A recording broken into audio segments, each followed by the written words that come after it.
আপনারা কোনো কি খবর নিয়েছে 4-5 বছরের মধ্যে বাঁচেছেন কি মরেছেন? খবর নেই। আমরা এই সিটে চাপাই 2 আসনে আমরা নতুন মুখী যাবে ইঞ্জিনিয়ার মাসুদকে চাই। আপনাদের প্রতিদ্বন্দ্বী কে আছেন সবচেয়ে শক্তিশালী? মানে আমি ধানের সিট যদি মাসুদ আঙ্কেল যদি পায় সবচেয়ে প্রার্থী ক্যান্ডিডেট চেয়ে সবচেয়ে ভালো হয়। ওকে, ভাবে এলাকার মানুষ মন থেকে মেনে নিচ্ছে না। তাকে অ্যাকচুয়ালি এলাকায় পাওয়া যায় না। এলাকায় কখনো সে মানুষের বিপদে কিংবা পাশার কখনো কোনো প্রয়োজনীয়তা অনুভব করে না এবং কখনোই সে আমাদের এলাকার মানুষের জন্য কোনোদিন আসে নাই।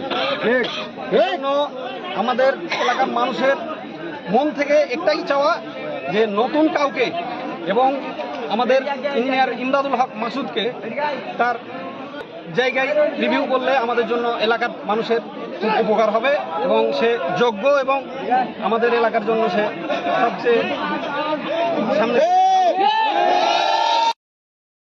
নাচর গমস্তাপুর বলাহাট থানায় কেন্দ্র ঘোষিত যে প্রার্থীকে নমিনেশন দেওয়া হয়েছে, আমরা বিগত দিনে সেই প্রার্থীকে কখনো আমরা কাছে পাই নাই।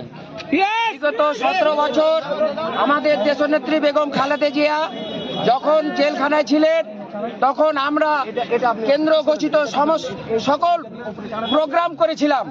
সেই প্রোগ্রামে কিন্তু আমরা তাকে কাছে পাই নাই। আমাদের পার্বতীপুর ইউনিয়ন তথা গমস্তা